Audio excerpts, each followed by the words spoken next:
오늘 성경 말씀은 요한계시록 11장 1절로 19절입니다. 또 내게 지팡이 같은 갈대를 주며 말하기를 일어나서 하나님의 성전과 제단과 그 안에 경비하는 자들을 청량하되, 성전 바깥 마당은 청량하지 말고 그냥 두라. 이것은 이방인에게 주어선즉 그들이 거룩한 성을 42달 동안 짓밟으리라. 내가 나의 두 정인에게 권세를 주리니 그들이 굵은 베옷을 입고 1260일을 예언하리라. 그들은 이 땅의 주 앞에 서 있는 두 감람나무와 두 촛대니, 만일 누구든지 그들을 해하고자 하면 그들의 입에서 불이 나와서 그들의 원수를 삼켜버릴 것이요, 누구든지 그들을 해하고자 하면은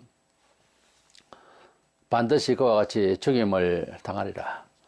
그들의 권능을 가지고 하늘을 닫아 그 예언을 한 날 동안 비가 오지 못하게 하고, 또 권능을 가지고 물을 피로 변하게 하고 아무 때든지 원하는 대로 여러 가지 재앙으로 땅을 치리로다. 그들이 그 정언을 마칠 때에 무정언으로부터 올라오는 짐승이 그들과 더불어 전쟁을 일으켜 그들을 이기고 그들을 죽일 터인즉, 그들의 시작 큰 성 길에 있으리니 그 성은 영적으로 하면 소돔이라고도 하고 애굽이라고도 하니 곧 그들의 주께서 십자가에 못 박히신 곳이라. 백성들과 족속과 방언과 나라 중에서 사람들이 그 시체를 사흘 반 동안을 보며 무덤이 장사하지 못하게 하리로다. 이 두 선지자가 땅에 사는 자들을 괴롭게 한 거로 땅에 사는 자들이 그들의 죽음을 즐거워하고 기뻐하여 서로 예물을 보내리라 하더라. 3일 반 후에 하나님께로부터 생기가 그들 속에 들어가며 그들이 발로 서니 구애하는 자들이 크게 두려워하더라. 하늘로부터 큰 음성이 있어 이리로 올라오라 함을 그들이 듣고 구름을 타고 하늘로 올라가니 그들의 원수들도 구경하더라. 그때 큰 지진이 나 성은 10분의 1이 무너지고 지진에 죽은 사람이 7천이라. 그 남은 자들이 두려워하여 영광을 하늘의 하나님께 돌리더라. 둘째 화는 지나갔으니 보라, 셋째 화가 속히 이르는도다. 일곱째 천사가 나팔을 불며 하늘에 큰 음성들이 나서 이르되, 세상 나라가 우리 주와 그의 그리스도의 나라가 되어 그가 세세토록 왕노하시리로다 하니, 하나님 앞에 자기 보좌에 앉아있던 24장로가 엎드려 얼굴을 땅에 대고 하나님께 경배하여 이르되, 감사함나니 옛적에도 계셨고 지금도 계신 주 하나님 곧 전능하신 이여 친히 큰 권능을 잡으시고 왕노를 하시도다.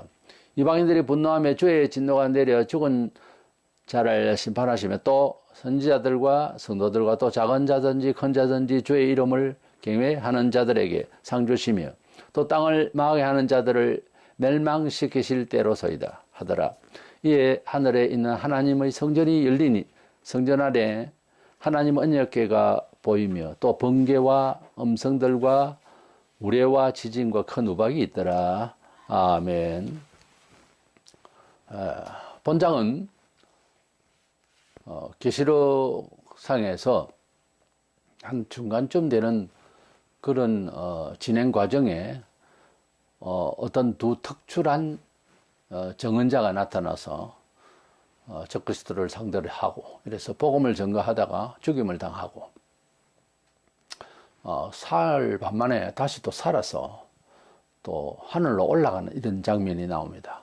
이 두 정인, 이 특출한 이 두 정인을 누구냐고 생각을 하느냐, 그래서 해석 문제가 있는데, 일단 마지막 때에 두 정인이라고 하는 주제로 말씀을 상고하려고 합니다. 먼저는 이 두 사람은 권능이 남다르다는 것을 알 수 있습니다.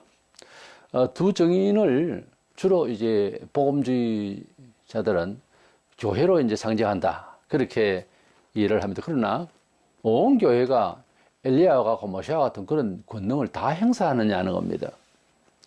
물론 한 교회가 예를 들어서 1000인데 그 중에서 한둘이가 잘하면 그 교회가 그렇게 권능이 있다, 이렇게 이제 표현은 합니다만, 그러나 2000년 동안 지금까지의 그 교회의 역사를 전부 다 이런 권능을 받은 것처럼 생각을 하면 이게 옳겠느냐는 거예요.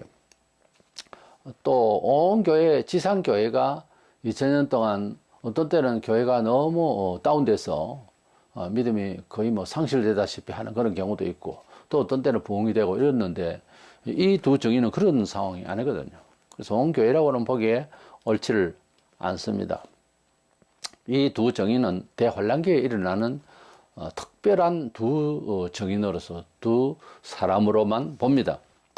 1절에서 천사가 주는 지팡이 같은 깔대로 성전을 청량하라. 그런데 이 마지막 때에 하나님의 백성들이 마음이 흔들리고 여러 시험이 있겠죠. 지금도 계시록을 보면서 아예 뭐 이해가 안 가거나 두렵거나 해서 덮어두고 안 읽으려고 하는 사람도 있습니다. 또 안 가르치려고 하는 설교자도 심지어 있어요.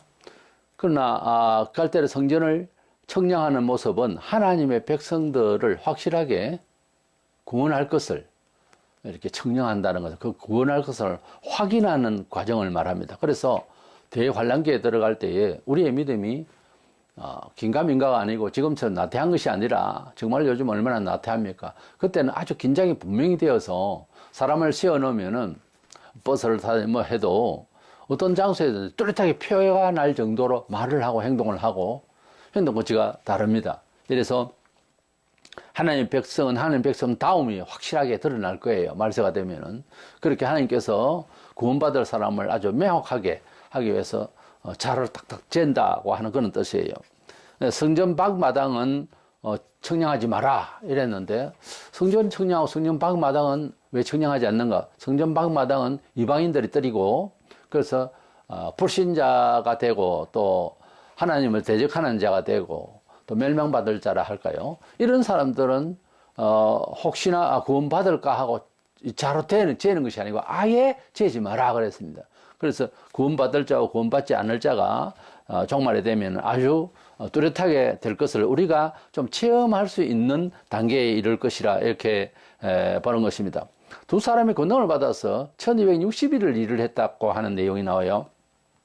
그리고 굵은 베옷을 입었다는 것은 이제 회개를 외치는 그런 활동을 했는데 지금도 그제도 다 죄악의 세상이지만 종말에 가면은 우리가 경험을 해보지만은 갈수록 죄악이 깊어지고 만연해지고 비판의 능력이 이제 상실되면 그때는 이제 형벌을 받아요.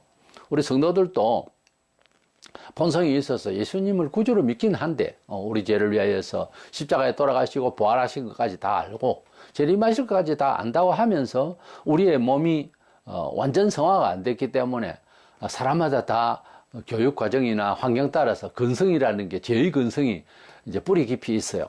근데 이것이 이제 잘못되면은 하나님께서 이제 매질을 하시고 그렇게 회개를 이제 시키십니다. 그렇지만은 종말이 되면은 더 많은 성도들이 실수도 할 수 있고 더 많은 죄가 미혹을 합니다. 지금도 이미 60년대는 70년대 없었던 그런 안팎에서 TV를 통해서 바깥의 문화가 너무 다양하게 우리로 하여금 우리 영혼의 거룩과 그리고 부패에 대해서 공의와 비진리에 대해서 구분의 능력이 자꾸 상실되는 그런 이제 생활을 하고 있습니다. 지금은 이제 섞여가지고 어느 것이 진리인지 모를 정도로 이단도 많지만 사상 자체 그리고 사회적 정서가 그렇게 굉장히 복잡해졌습니다. 그러다 보니까 하나님 뜻이 무엇인고 이렇게 혼란스럽게 됩니다. 그런데 사실은 하나도 혼란스럽지 않아요. 성경대로 생각을 하고 성경대로 말을 바꾸고 성경대로 가정 형태, 성경대로 사회생활을 하면 돼요. 근데 아무도 그래 안 하니까 나만 이렇게 진리대로 살라고 애를 써야 되느냐 이런 이제 헷갈리는 상황이 온 것뿐이지 진리는 변치 않아요. 진리는 예외가 없고 시공간을 초월합니다. 그래서 사전적 의미로 진리는 절대적 예외가 없는 절대적 가치예요. 그러니까 성경대로 이제 살리고 계속해서 성경 읽고 성경 연구하고 시간 나면 평신도라도 그렇게 생활을 하나님 뜻대로 하려고 해야 돼요. 그러면 후회함이 없고 은총을 또 받게 되어 있어요.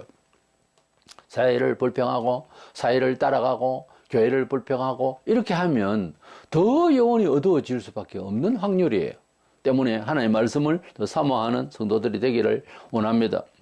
이들을 두 감람나무와 두 촛대에 비유하는데 두 감람나무, 두 촛대 다 성도를 상징하기도 하나 그러나 계시록상에서 이랬다 저랬다 말하지 않거든요. 계시록에서는 교회를 7 촛대에 비유하고 있어요.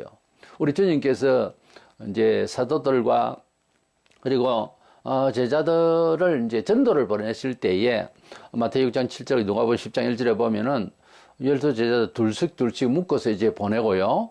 전도를 보내시고 또 70인 제자도 둘씩 이렇게 보냅니다. 우리가 사회에서 법에 정인을 세울 때 한 사람이 아니고 두 사람 이상 세우는 이런 이제 법의 조치가 있습니다. 왜냐하면 한 사람 말만 들어서는 안 되니까요. 확실히 두세 사람의 정인하는 말이 이제 타당성이 있죠. 그래서 둘씩 이제 정인을 이제 보내는 것인데, 그렇다고 해서 이 두 감나마 두 촛대라는 것이 교회다 이렇게 완벽하게 답을 내리기는 어렵습니다. 두 촛대 두 감람나무, 일단 두 사람을 이제 상징적으로 정인수가 2니까 그렇게 말한 것이라고 이제 가정을 하고 설명을 더 들으시기 바랍니다. 본문에 5절 6절에 보면 만일 누구든지 그들을 해하고자 하면 그들의 입에서 불이 나와서 그들의 원수를 삼켜버릴 것이요 누구든지 그들을 해하고자 하면 반드시 그와 같이 죽임을 당하리라. 그들의 권능을 가지고 하늘을 닫아 그 연날 동안 비가 오지 못하게 하고 또 권능을 가지고 물을 피로 변하게 하고 아무 때든지 아무 원하는 대로 여러 가지 재앙으로 땅을 치리로다. 과연 이 교회가 말세에 전부 다 이런 권능을 행사를 할 수 있겠습니까? 모세와 엘리야의 그런 수준급입니다. 이것은 교회 역사 속에서도 아주 특출하게 전도에 큰 은사를 가진 사람, 또는 이제 능력을 발휘하는 사람들이 들어 어느 시대, 어느 지역에라도 있었어요. 근데 다 그렇게 할 수 있는 것도 아니고 하는 게 또 아닙니다. 하나님께서는 그 사람의 성격이나 그 사람의 그 타고난 하나님께 주신 천부적 지혜의 그 위에다가 어떤 일을 발휘할 수 있도록 은사를 주실 때 그 행사하는 태도도 다릅니다, 조금씩. 그래서 아무나 순교도 못하고 아무나 능력을 행하는 것이 아니에요. 그제 은사를 줄 때에 또 여러 가지 서로 봉사하는 이런 은사까지도 다 있는데 한 20여 가지가 이상이 그렇게 여러 가지 은사로 특별히 나타납니다. 그래서 교회에 누가 은사를 받았다 할 때는 공유할 수 있는 성격이 아니고 그분에게 하나님께서 어떤 일을 하기 위해서 주신 바 특별한 재간이고 능력인 것입니다. 다 같이 이렇게 공유를 할 수 있는 것도 아닌데 이 두 정인에 대해서 교회라 두 사람이니까 이는 정인수니까 물론 예수님께서 두 사람씩 전도를 이제 묶어서 같이 전도를 하도록 하셨습니다만은요. 그러나 여기에서 나오는 이 두 사람의 능력을 봐서는 특별한 권능을 가지고 마지막 때에는 이제 어떻게 신학적으로 논할 그런 처지가 아닙니다. 적그리스도 나타나서 거짓 선지자가 나타나고 능력을 발휘하고 굉장한 그리고 천재지변이 있고 이럴 때는 이제 우리 속말로 이제 막강한 상황입니다. 그렇기 때문에 하나님께서는 대응하실 때에 그때는 논리로서 대응을 할 처지가 아니잖아요. 한국교회 역사도 130, 40년 동안 하나님께서 초기에 역사하시는 것과 그리고 경제적인 부흥이 있을 때 역사하시는 것과 지금 역사는 조금 다릅니다. 사람의 마음을 돌이키고 하나님을 경외하게 하기 위해서 하나님께서는 마음을 심어주기도 정인에게 좀 다르게 하시고 능력과 또는 선교의 방책도 조금은 이제 변화를 주세요. 그래서 하나님께서 우상숭배를 하고 조상숭배를 하는 심한 이런 유학사상과 불교사상까지 이제 갖춰져 있는 한국의 그 무지몽매한 사람들을 깨우기 위해서는요, 예수천당 불신지역 하고, 그렇게, 정은남 목사님 그렇게 말씀하시고, 또 길선주 장로라든지 안희수 선생이나 이런 사람들을 통해서 역사하심이 지금, 그대로 하기에는 조금은 안 맞단 말이에요. 그때는 그때의 사회적 정서가 있기 때문에 대응하는 방법에 있어서 하나님께서는 지혜를 주시리라고 믿는 것입니다. 근데 종말에 가서 이런 두 정인의 이 일은 문자대로 이렇게 역사하실 그런 하나님이세요. 그래서 온 교회가 이렇게 또 말세에 될 것이다. 그렇게 볼 수는 없고, 특별히 복음주의자들, 건전하다고 하는 이 복음주의자들도 기독교의 2000년 역사 동안의 내용을 말하는 것이다. 너무 이렇게 이제 해석을 광범위하게 두리뭉실하게 소위 말하는 복음주의적으로만 해석을 하면은 계시록의 그 미래상이라든지 또는 대환란기의 역사에 대한 좀 구체적인 내용이 희석이 돼버리고 알아야 할 이유도 없고 이렇게 돼버리면 뭐 어지간히 다 들었으니까요. 핍박이 있을 것이다. 정인들은 죽임도 당한다. 그건 뭐 옛날부터 한 것이고. 그건 그렇게 해석하기는 어렵습니다. 좀 부자연스럽죠.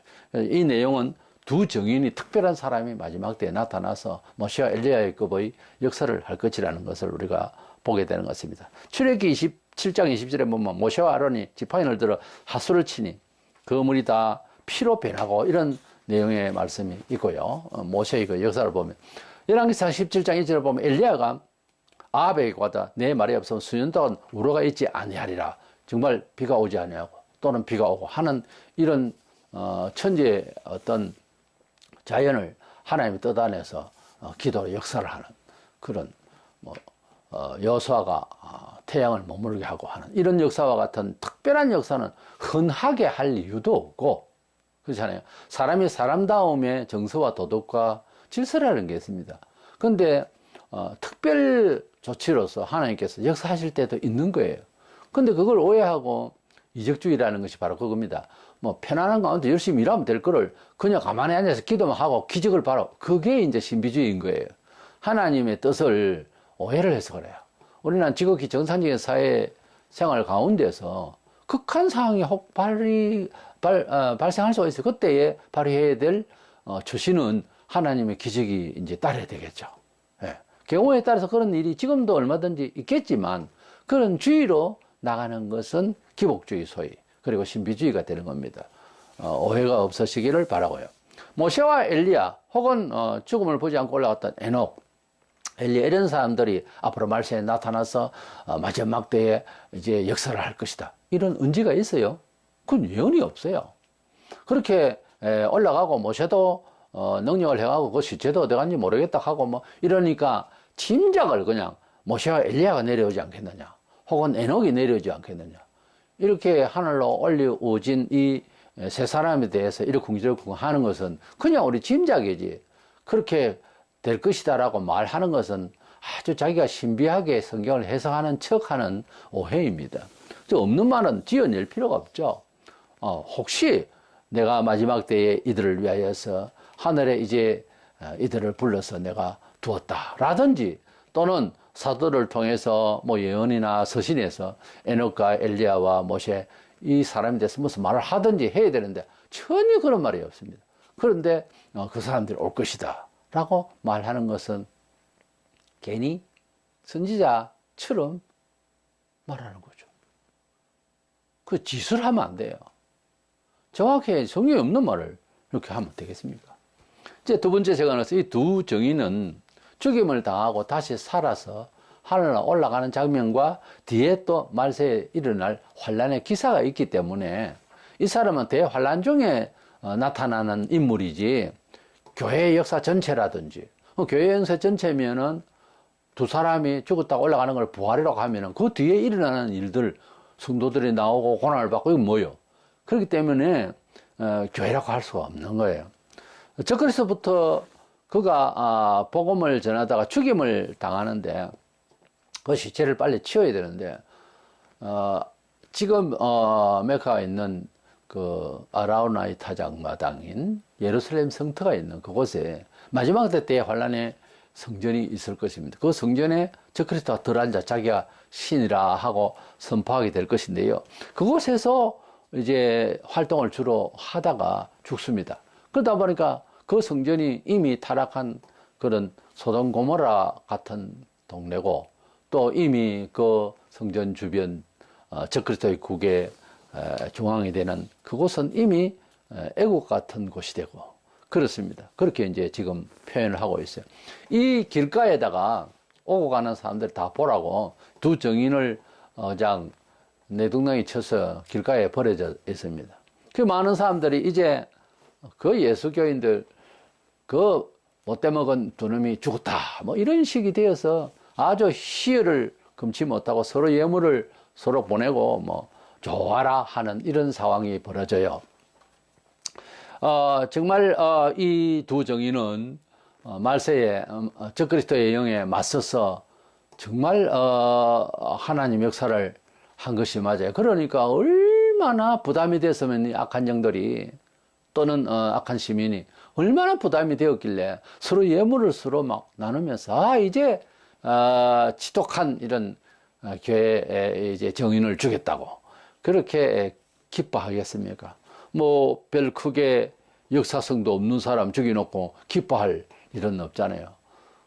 그리고 이거 두 교회가 아닌 것이, 교회가 그동안에 뭐 죽임을 당하고 순교를 당하고 지금도 마찬가지입니다만은, 그렇다고 해서 세상이 뭐 함께 기뻐하고 즐거워하고 어느 소수 지역에 혹거릴 수 있으라고 몰라도 그렇게 하는 일은 없거든요. 교회 핍박해놓고 죽여놓고 서로 기뻐하고, 그게 아니고 종말에 가서 대환란기에 이 사람들의 활동이 너무나도 하나님 나라에 대해서 또는 적그리스도 악에 대해서 아주 지적을 하고 그렇게 하니까 그걸 추종하고 먹고 사는 사람들로서는 완전 대적이 되겠죠. 그래서 죽고 나니까 이제 편하다는 거지. 그게 편한 게 아니잖아요. 그렇게 진노하고 정의를 외치고 하나님 복음, 하나님의 심판을 외칠 때 그때 부담이 되는 그때가 좋았지. 부담이 없어지면 그때부터 이제 사람의 문제가 생기는 겁니다. 그래서 사람이 아무리 나이가 들어도 수석은 있어야 된다고. 사람이 목사라서 부목사로 있을 때는 관리가 됩니다. 담임 목사님이 계시고 하니까 사람 가운데서 잘 매를 쳐도 이제 다르게 받을 수 있는 상황이 되죠. 그러나 담임이 되면은 누가 나무랄 시간이 없어요. 잘 물론 노예에서 치료를 하지만은 그만큼 자유롭다가 위험해요. 그리고 어느 파트든지 회장이 되면 그때부터 위험해요.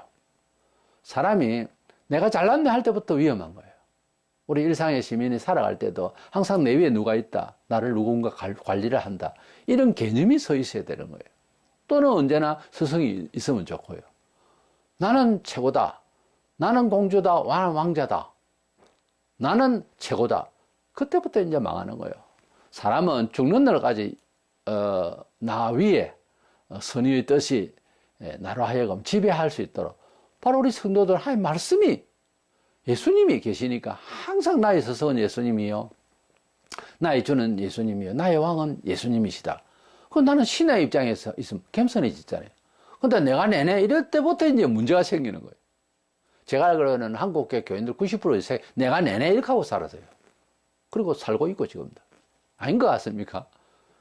회개하고 자기를 낮춰보세요. 얼마나 목이 빳빳하게 교만한지 말로도 할 수 없어요. 그렇게 매일 살아요. 그러니까 기도하고 겸손하고 회개한 사람들이 옆에서 살 때 보면은 기가 딱 찹니다. 회개하고요, 평신도라도 눈물 흘리며 회개하고 뿌리를 완전히 겸손하게 하나님 앞에 절대적 회개를 하고 나면은 사람들이 보여요. 육체가 보인다는 거예요. 마음들이 보인다고. 그랬을 때 굉장히 깝깝하고 힘듭니다. 예수님이 전도를 하고 사람들의 많이 추종을 하는데 왜 그렇게 고독하다 하셨을까? 그걸 알아요. 그걸 이해를 한다고. 어느 시대나 똑같아요. 두 정인의 교회라고 하면은 악한 세상이 교회를 핍박하고 나한테 기뻐하고 즐거워하고 매일 그래야 되는데 그건 아니거든요. 그래서 이 두 정인은 교회로 신약 교회의 역사로 또는 그렇게 해결하고 또 해석을 하고 그렇게 이해를 하면 앞뒤 또 역사성이 안 맞아요. 그들은 죽을 때 마지막 나팔지향이 앞으로 나오겠습니다만, 이 마지막 나팔지향은 대환란의 중간기부터 시작되는데 이 마지막 나팔지향으로 예수님이 재림하실 거예요. 끝나고 나면. 근데 그 직전에 대환란의 중간기에 이제 죽임을 당합니다. 그런데 1260일 계산을 하면 달을 계산 36개월, 1년 3년 반인데 3년 반 동안 그러면 전반부에 일을 했다고 하는 것은, 즉 그래서 나타날 때부터 시작해서 하나님께서 두 정인을 바로 세우신 것 아닌가, 이렇게 추정이 이제 됩니다. 본문 11절 12절에 3일 반 후에 하나님께로부터 생기가 그들 속에 들어가며 그들이 발로 일어서니 구경하는 자들이 크게 두려워하더라. 하늘로부터 큰 음성이 있어 이리로 올라오라 함을 그들이 듣고 구름을 타고 하늘로 올라가네요. 그들의 원수들도 구경하더라. 이렇게 이 두 정인이 죽임을 당해서 있다가 3일 반 만에 생기가 불어넣어져서, 그리고 또 하늘에서 음성이 들려서 올라오라. 그래서 이제 바로 살아서 하늘로 올라가는 것을 원수들이 직접 목격을 하게 됩니다. 참 희한한 이상한 일이 되겠죠. 이런 현대에 이런 일이 일어난다고 하는 큰 충격이겠죠. 그러면 회개를 해야 될 것 아닙니까? 우리가 하나님의 역사를 말하던 사람이 죽임을 당해서 비록 서로 간에 오해가 되고 진리를 모르니까 그랬다 칩시다. 그러나 다시 살아서 올라가면은 부활을 증거도 했을 것 아닙니까? 분명히.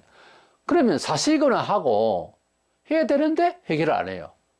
누가 덕이 되느냐? 믿음을 상실하기 쉽고 어려운 중에 사는 모든 세계 교인들이 이 상황을 뉴스를 듣고 힘을 냅니다. 봐라! 우리가 믿고 있는 부활이 사실이지 않느냐? 말세가 되면은 멋진 구경거리, 멋진 그런 하나님의 역사를 우리가 목격하게 될 것입니다. 실제로 올라가라고 봐라. 내가 그랬지 않느냐? 저렇게 올라갈 줄 나는 믿었다. 이런 사람이 있고, 정말이네. 그동안에 안 믿었다 이거지. 야, 정말이네. 사실이네. 하나님께 찬양하고, 불신자들도 사실은 두려워하고 찬양하게 되어 있습니다. 이래서 이 두 정인을 이런 특별한 교회사적으로도 없었던 이 일을 왜 하실까? 마지막 때에 너무너무 혼란이 두렵고 힘들고 하니까 성도들에게 믿음을 고취하고 단단하게 하고 확신을 주기 위해서 이런 사건을 사실은 하나님께서 벌리시는 거예요. 이것은 하나님의 계획이 있는 겁니다. 우리 사람들이 믿음이 있냐 어떠냐 하지만 말세에는 더 믿음을 강화하시긴 하겠지만은 그러나 우리의 정서는 너무 힘들게 되어 있거든요. 불안하고. 사람이 되게 불안하면은 하나님 없는 것 같다 이렇게 되는 수도 있는 거예요. 역대 많은 사람들이 다 그랬어요. 시험을 받으면은 실컷 믿다가 안 믿는다 이래 버리는 수가 있어요. 죽으려고 환장을 했어요. 안 믿는다 걔가 어떻게 돼요? 지옥 형벌을 알면서 그래요. 힘을 다해서 전망하는 힘까지 다해서 나는 믿습니다. 나는 그 나라를 믿습니다. 이렇게 해야지. 안 믿습니다. 안 믿어집니다. 너무 극한 상황이 오면 그만 하나님이 없다 그래 버려요. 모르겠습니다. 하나님께서 그 연약해진 마음에 잘못 고백하거나 행동을 취하거나 선택을 한 것에 대해서 어떻게 긍휼을 또 주실지는 참 저로서는 한 인간으로서 죄인으로서는 다 알 수 없으나 그렇게 말할 장면이 아니라 그 말이에요.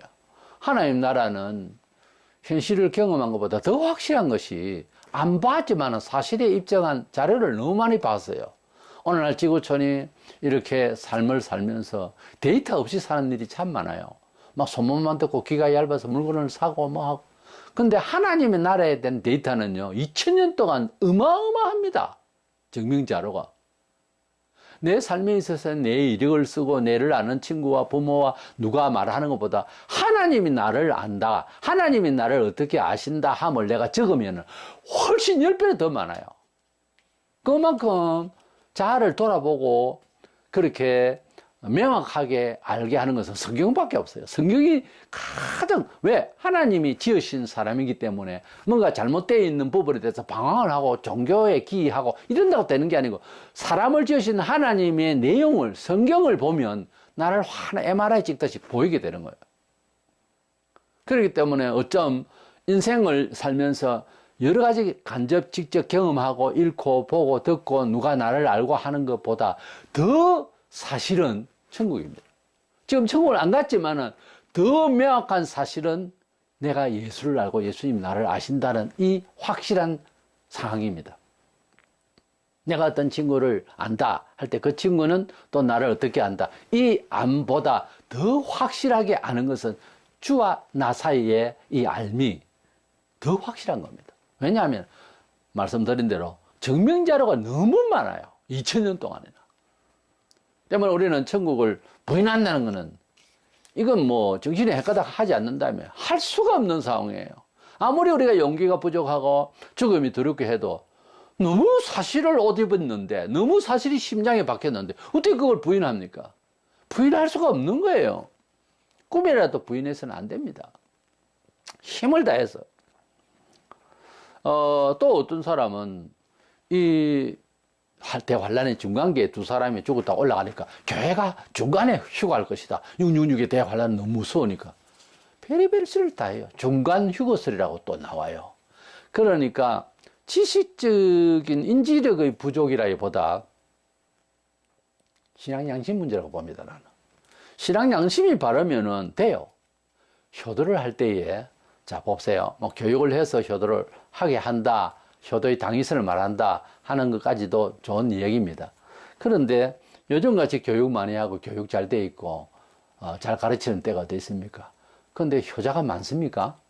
그랬더니 효행을 한다는 것은요, 뭘 배워서 일하는 것보다 어떤 양심적인 문제예요.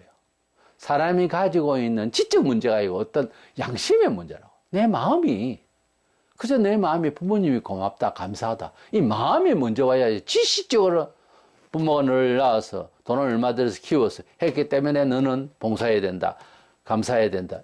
이런 수학적 논리는 안 돼요, 이게. 양심이 움직여야 되는데, 양심이 안 움직이지는데 어떻게. 우리가 하나님에 대해서 잘 안다, 잘 모른다를 어디 가서 유학을 하고 공부를 깊이 많이 해서 안다? 뭐 그렇다고 해서 또 기도를 많이 했기 때문에 안다?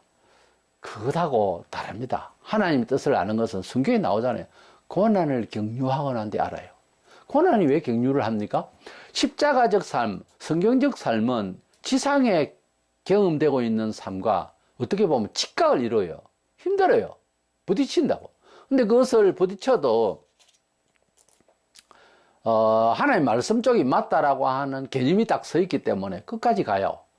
그러다 보면 너무 힘들어요. 별것 아닌 것 같은데 주일성수라든지 이런 경우 11조 이런 것이 뭐 없어도 천국 가죠. 그런데 정확하게 하고 내가 하나님의 백성 다움을 지키겠다고 나가면 고난이 생깁니다. 근데 그걸로서만 끝나는 게 아니더라고요. 하나님의 말씀이 개인마다 조금 약점이 있긴 한데 그거 잘 통과하면, 주의 뜻대로 잘 통과하고 겸손해지면 시너지로 다른 은총을 받고 지각이 넘쳐나요. 지각이 이렇게 아주 좋은 지각들이 또 생긴다고요. 그래서 하나님 뜻대로 산다고 하는 것은 이제 어떤 지식적인 것보다 경험적인 것이고, 거기에 따르는 여러 가지 이제 컨텐츠가 이제 회개라든지 깊이 예수님을 생각하는 기도라든지, 이제 고난에 이제 격려하는 그런 아픔의 고독이라든지 슬픔이라든지 매맞음이라든지 핍박들, 이런 가운데서 지각이 있어서 성경을 그때 딱 펼쳐놓고 보면 다르게 보입니다. 그러니까 성경을 백날 읽어도 한 줄이라도 그렇게 살아보겠노라고 하는 자기와의 싸움의 시간이 많아야 은혜롭게 또 하나님의 의중을 알면서 성경을 볼 수가 있어요. 문학인이 보면은 문학적으로 우리의 감성과 우리의 경험대로 안 되어 있으면 그 구절과 그 내용은 안 봅니다.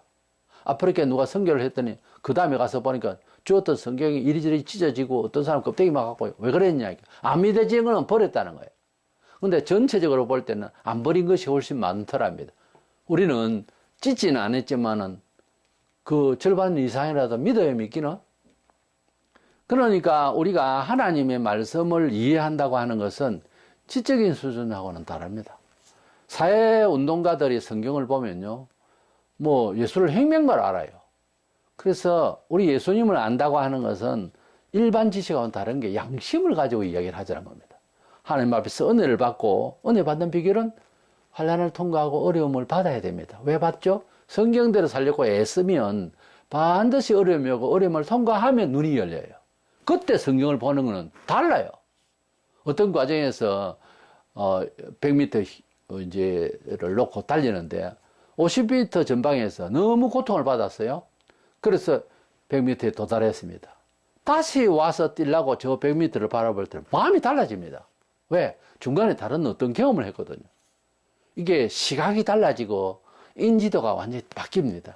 하나님의 뜻대로 이해를 한다고 하는 것은 성경은 책상머리에 앉아서 박사학위를 5개를 받아도 안 됩니다. 마음 먹기가 안 되면은 안 돼요. 여러저리 피하고 자기 마음을 자기 것으로 딱 쥐고 있으면 이걸 풀어야 돼요. 풀어야지. 안 풀고 자꾸 지식만 쌓으면 교만해져요. 그런 뜻에서 지식은 교만하게 하며 사랑은 덕을 세우나니, 그런 말씀이 나온 것 같아요. 자꾸 종교 지식도 지식입니다. 많이 알면 알수록 교만해져요.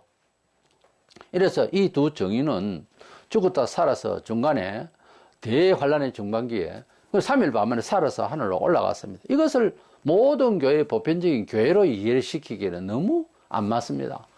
하여튼 대환란 중에 두 정의는 특별한 특별한 능력을 가진 사람으로서 특별한 그런 능력을, 불을, 그리고 비를, 그리고 무엇이든지 원하는 대로 다 역사하지 않으면 안 될 지경이에요, 말세에는. 그래서 이런 사람을 보내주는 것이죠. 아, 지금이라도 내게 그런 능력을 주시면 얼마나 좋으랴. 그럼 구하세요. 근데 내가 개척교회 하면서 어떤 목사님이 그러더라고요.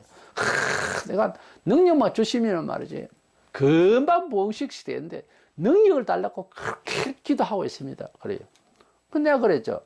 목사님의 대응 자체가 진리를 외칠 수 있는 자체가 능력이 아니겠습니까?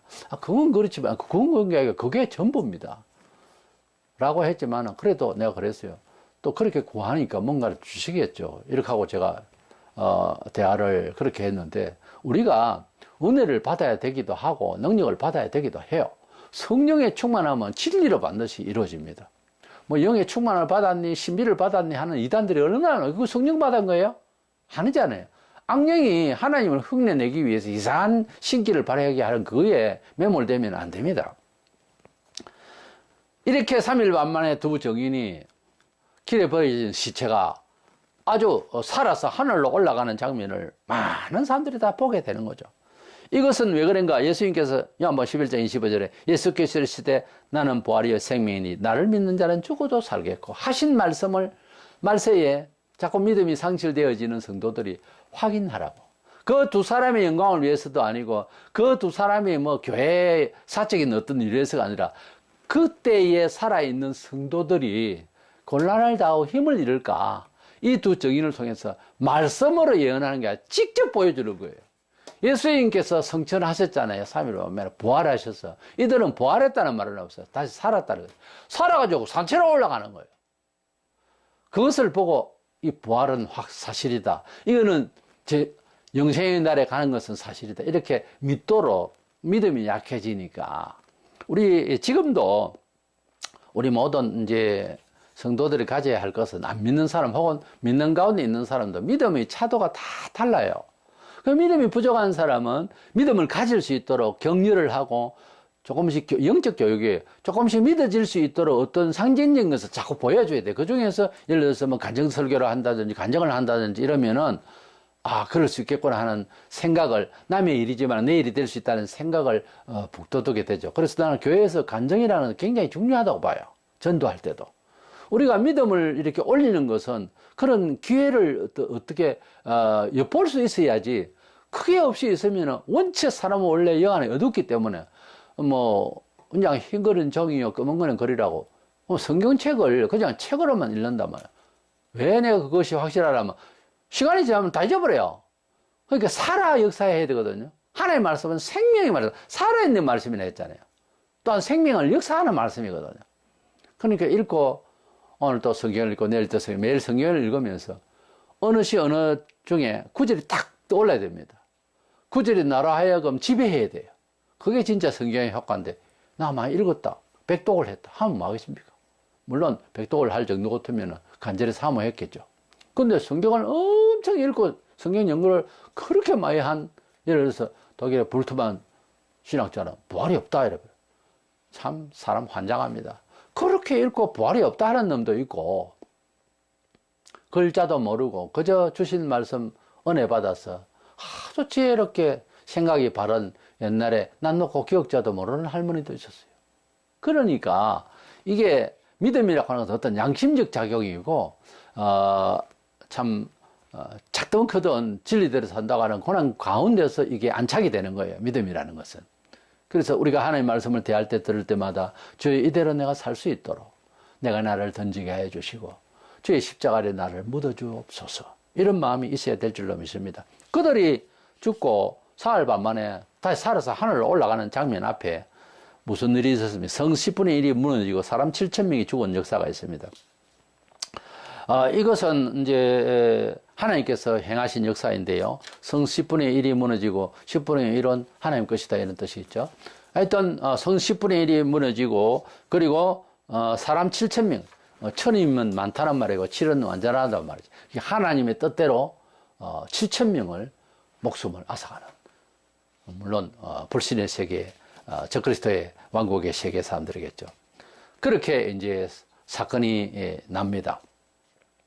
이 두 정인의 이제 활동은 그러니까 결국 6번째, 7번의 나팔 재앙이 있는데 6번의 나팔 재앙 끝을 맺을 때 맨 마지막에 나타나는 세상으로부터는 어떤 재앙입니다.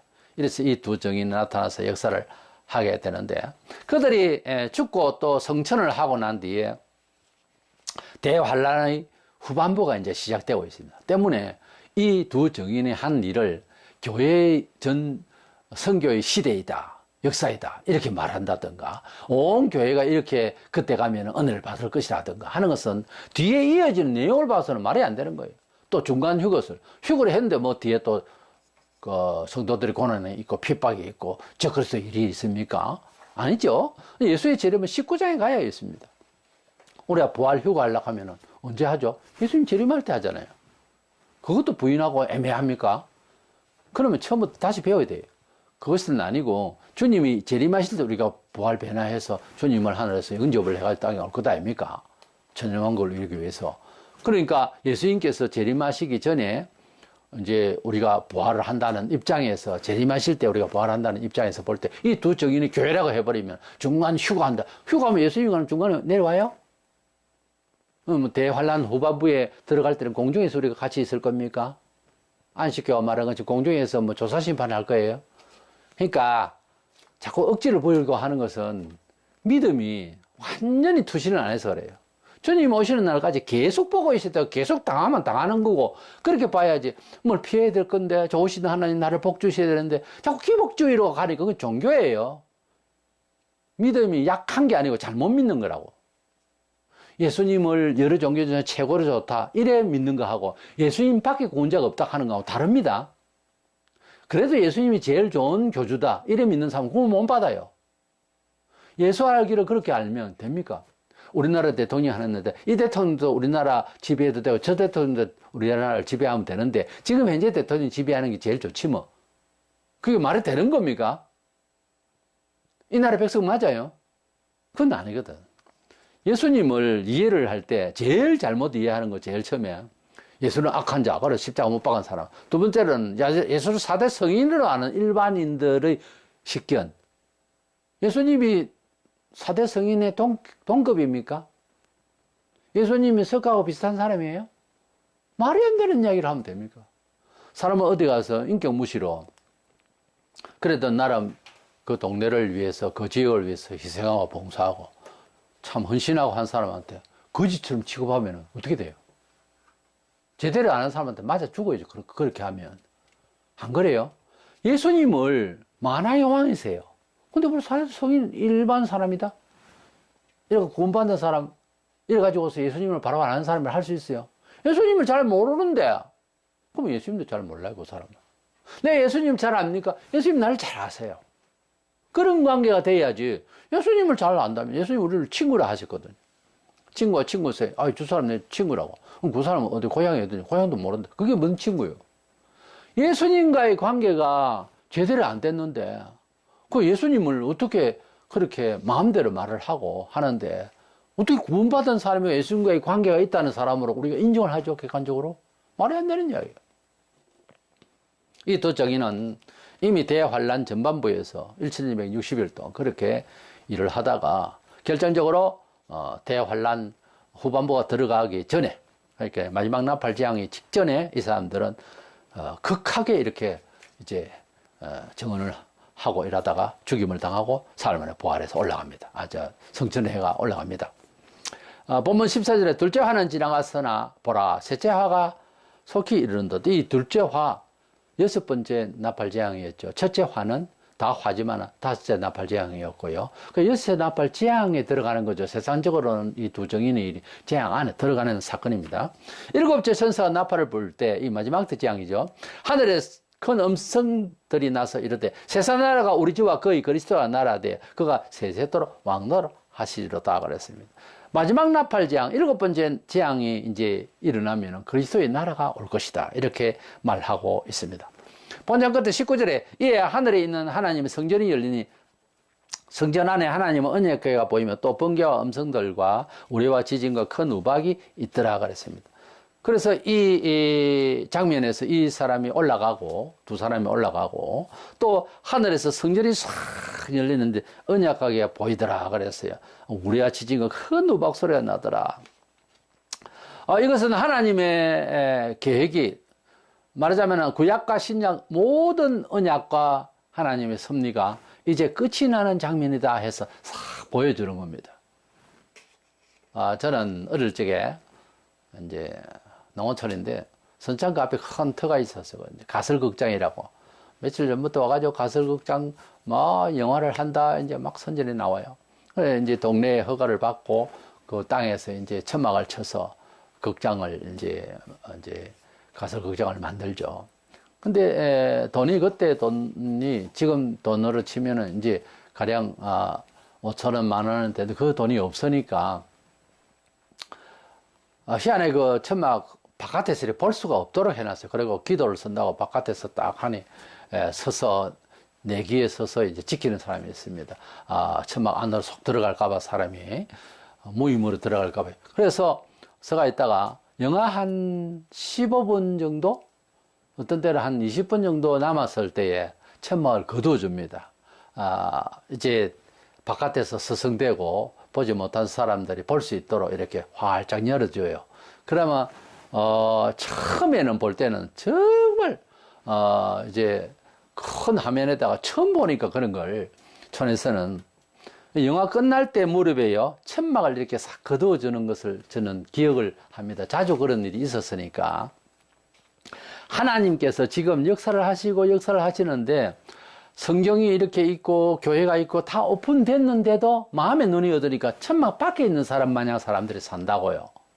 그런데 하나님께서 어떻게 섭리하시고 역사하심이 어디에서 어떻게 하는지를 확 보여주기 위해서 마치 촌에서 가설극장 천막을 마지막 때는 싹 열어주듯이 마지막 재앙으로서 하나님께서 그동안 어떻게 역사하심에 대한 장소와 그 영광스러운 모습을 싹 보여주는 거예요. 이거는 가설극장에서 한 비유로 말하자면 우리 같이 그렇게 경험한 사람은 아주 확실히 이해가 가요.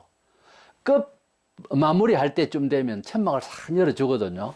하나님이 이 세상을 어떻게 섭리하시는 것인지 다 오픈되어 있는데도 안 믿으니까 천막 밖에 있는 사람 마냥 돼 있다고요, 지금. 그냥 소문만 듣는 거지.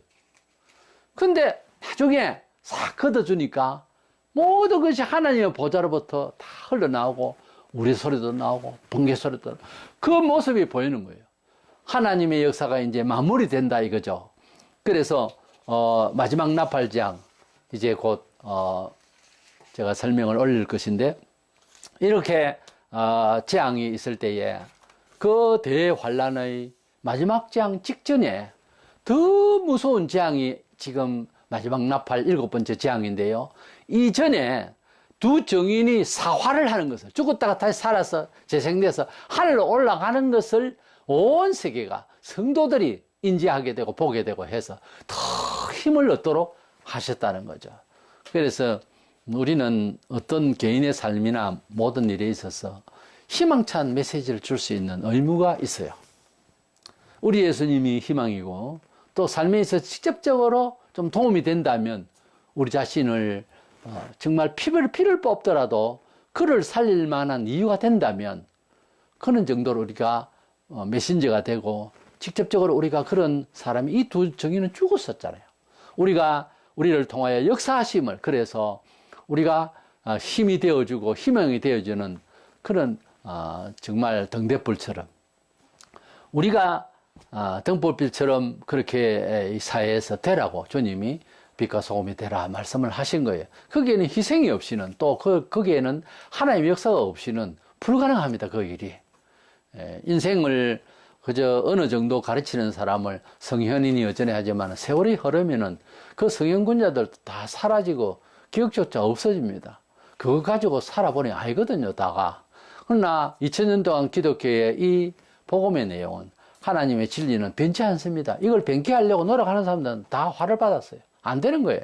안 그러면 결국 믿게 되든지 하여튼 그런 수가 생깁니다. 그래서 이 마지막 때 이 두 정의는 교회가 아니다. 그 뒤에 교회 역사가 또 있기 때문에 더 아닌 거예요. 이 두 정의는 우리에게 희망 주려고 본보기로서 아주 이제 강력한 역사를 하는 것을 이제 우리 구약하면 모세, 엘리야 정도 아닙니까? 이 사람들의 능력을 그대로 재현하는 것을 보여주시니 그런 거는 신약에는 없다 그렇게 말을 하지 마세요. 마지막 때가 되면은 종말에는 극한 상황입니다. 그때는 앞서 말씀드린 대로 개인적으로도 극한 상황에는 하나님의 역사가 따릅니다. 그걸 믿으시기 바랍니다. 지금도 살아계셔 역사하시고 생존하시는 하나님 우리 기도를 들으시고 범사에 제발 뭘 그냥 전구다마를 이렇게 만지다가 나사못이 하나 떨어져도 기도하고 보면 보입니다. 아무리 찾아도 없고 그런 경험이 우리가 있죠. 무슨 일이든 기도하고 주님 도와주세요. 이런 시간은 이렇게 돼야 됩니다. 기도하니까 응답을 하시더라고요. 작은 일 같아도 기도의 응답의 맛을 보고 하나님이 도와주심을 이렇게 경험을 하면 큰 일도 결국은 믿음으로 더 많은 기도가 필요하겠지만 이제 가능하게 되는 거죠. 무시하면 안 돼요. 말만 듣고 그냥 기도하면 좋겠구나 그걸 끝나면 뭐 하겠어요. 기도하시고 범사에 이렇게 더 정인을 보내주셔서 다시 재생하여 하늘로 올리우시는 그 역사를 또 우리에게도 우리 생활에도 이러한 증명자료들이 얼마든지 나타날 수 있으니까 힘내시고 이 마지막 시대를 진리 가운데서 승리하기를 주의 이름으로 축원합니다.